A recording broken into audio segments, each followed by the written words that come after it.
medyo in terms of shooting, not like the player game against Meralco. Yeah, I think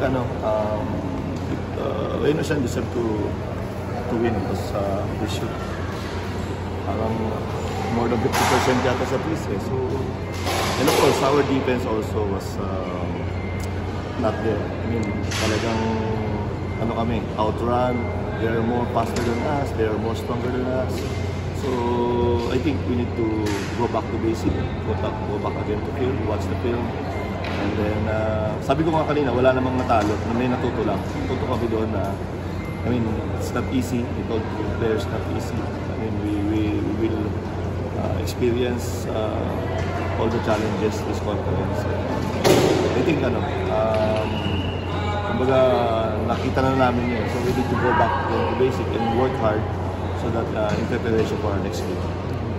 You think kahit yung natalo kayo in a way, yun, na-mention mo nga, may natutunan kayo, is it will makaka-recruit kayo?